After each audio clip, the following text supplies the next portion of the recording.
Renting versus buying a house. Which one would you prefer? When should you rent? And when should you buy a house when you come into the UK? In this video, I'm going to share with you a post made by Tandy Sams, and it is her personal decision to rent when she came into the UK and then she bought her house. She has a vital lesson for every migrant to learn. She has unpacked it, and I feel this post will make meaning to you because I feel a lot of people following me are migrants. I started this series called Money Confessions by Dr. Cynthia because I feel it's going to be something that could change many people's lives. We are going to be talking about real money, real confessions, real life stories that can change your life. We would learn a lot from these series every week. If you like stories like this, give this video a thumbs up and let's get into this video. It says here, I arrived in the UK in 2007. Like many immigrants, my goal was straightforward: work hard, send money home, and build a beautiful house in Africa. For 18 years, I rented, paying £850, then £1,100, then £1,400 each month. So it's been a while now. It's almost 20 years since she came into the UK, and she had been renting for a while. You can see £850 the first time, the next one was 1,100, and the next one was 1,400 each month. Now, I never missed a payment. I was the ideal tenant. Last year, I totaled up all the rent I had paid and nearly fainted. Yes, it was over £220,000. That money built someone else's wealth, even as I was busy paying off houses back home that didn't generate any income. You know that a lot of people come into the UK and they're sending money back home, paying for houses. You could be building your own house and you're not living in that house. That is some people's experiences, not everybody, but that's something you need to consider. You need to do your ROI whenever you are working and sending money home. Today, I finally purchased a modest 3-bedroom house in the UK with a mortgage payment lower than my previous rent. Now, each payment builds something for my children. My lesson: a house in Africa may impress relatives, but a house in the UK can transform your family's future. Sometimes wealth isn't visible. It's what your children inherit. There is a lot to unpack from this particular post. I want to thank her for posting this. It would help a lot of people. Some people came into the UK later on, like me. I came in almost 10 years ago, and I have learned a lot from this post. You can see that the number one lesson is renting for a very long time could mean that you are building someone else's wealth. It's not good to be in that state for a very long time. When you get on the property ladder and pay a mortgage, you are building equity, you are building ownership of that property you live in.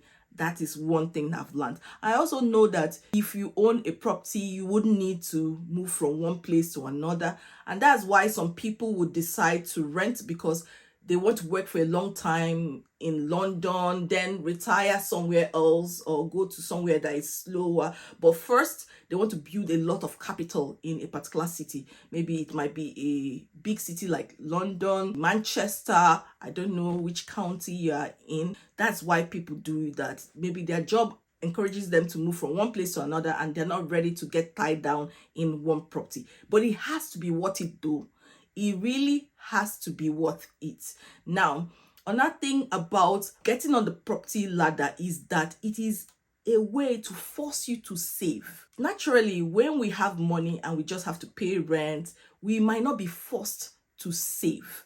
The rate at which the property value increases in the UK is that it doubles in 10 years generally.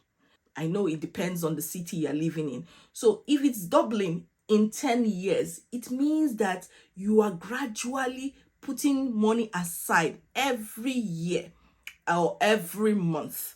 and it's forcing you to save. You have equity in that property. That is one thing that you have to learn. Another thing she mentioned is that she's building generational wealth. So it means that she can pass that house down to her kids, which is an advantage. When we work, we just don't want to work to pay our bills and buy clothes, jewelries, live our life. We want to pay something into our future, and we want something that we can hand over to our kids that can support them in the future. And property is just one of those assets in the UK that actually makes sense.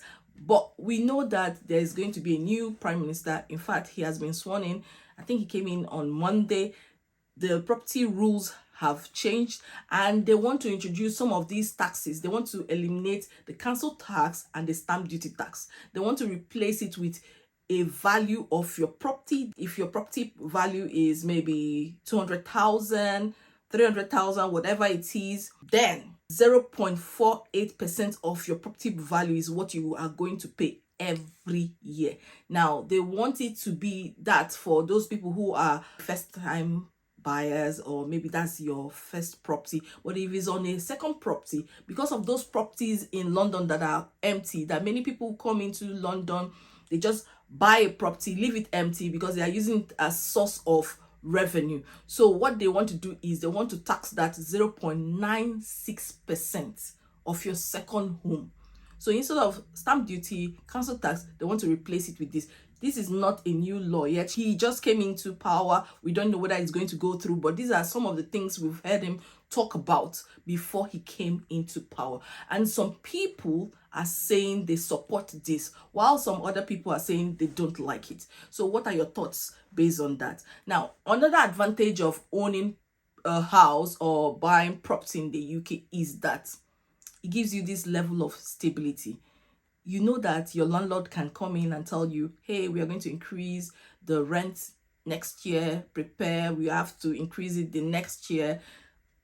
Some of these things, you don't have control over it. And when your landlord feels that he wants to sell his property to the next person, he can tell you to move. So that sense of insecurity, you are not stable in the UK, you're not sure of so many things.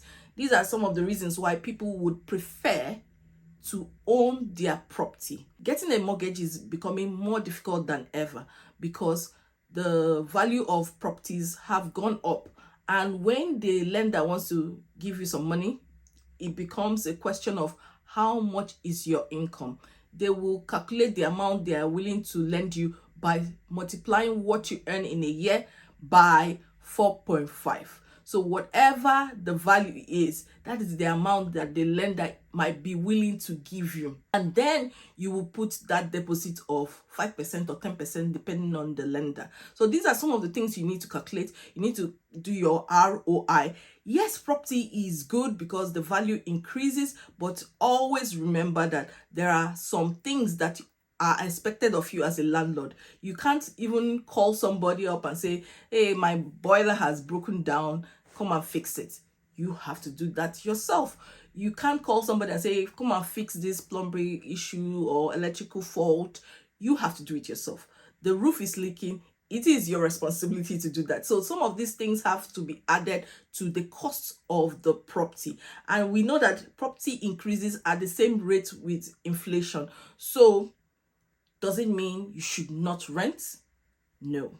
Does it mean you should not buy a property? No. When you are able to save up for your deposit and then you're able to do your calculation and find out whether you can afford the property, most people will tell you that you should not make your mortgage and the interest to be more than 60% of your income for that month. So you sit down with a mortgage calculator, you do that calculation and make sure that you are willing to stay in the UK for longer. How long do you intend to stay in the UK? When do you intend to move?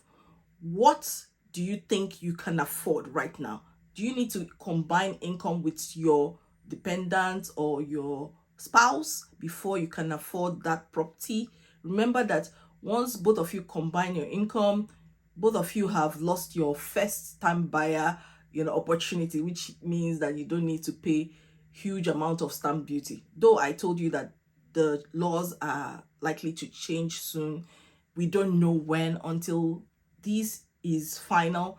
This is the particular situation we have now. We still pay council tax and we still pay stamp duty. So these are some of the things you need to calculate and determine for the future before you jump on the property ladder. But something is for sure, rent keeps going up, but when it comes to your mortgage, you can control it. It's a fixed rate, you can manage it. When you feel you can pay off your mortgage sooner than waiting till you are close to retirement, then you can do that. People have been doing that. I've learned a lot from this particular post. I hope to bring more videos like this. If you like things like this, if you have any comments, if you feel that you have a better perspective to what I've shared right here, be free, write it in the comments. We are all here to learn. I told you guys that I'm going to be doing YouTube for a very long time because I enjoy it. I love to learn from everybody out there. I'll see you in my next video. Bye-bye.